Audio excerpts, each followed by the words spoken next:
আসসালামু আলাইকুম প্রিয় শিক্ষার্থীরা, আজকে আলোচনা করব অষ্টম শ্রেণীর 4.1 অনুশীলনী 4.1 5 নাম্বার। এখানে বললো যে x - 1/x = 3 হলে x² + 1/x² এর মান কত। তাহলে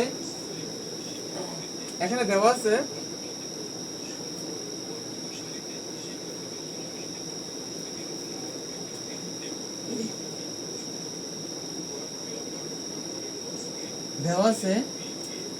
x - 1/x = 3।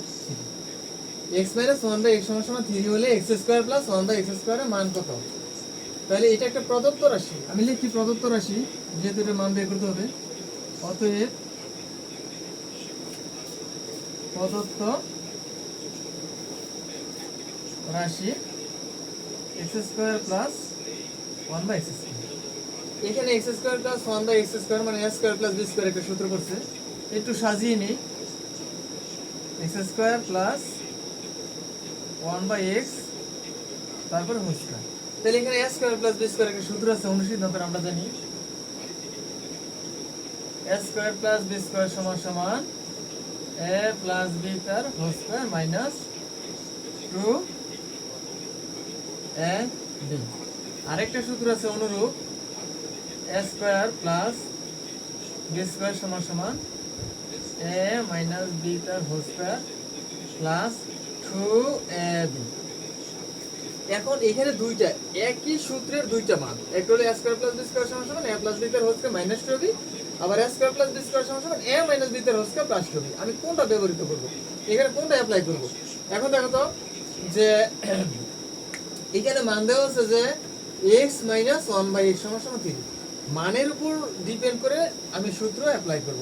ওকে, তাহলে যদি এখানে মান প্লাসের দেওয়া থাকে তাহলে এখানে যে প্লাসের সূত্রটা ব্যবহৃত অ্যাপ্লাই করব, আর যদি মান এখানে মাইনাসের দেওয়া থাকে তাহলে মাইনাসের সূত্রটা অ্যাপ্লাই করব। ওকে, তাহলে এখানে যেহেতু মান x - 1/x আছে, তাহলে আমি কি মাইনাসের সূত্রটা অ্যাপ্লাই করব।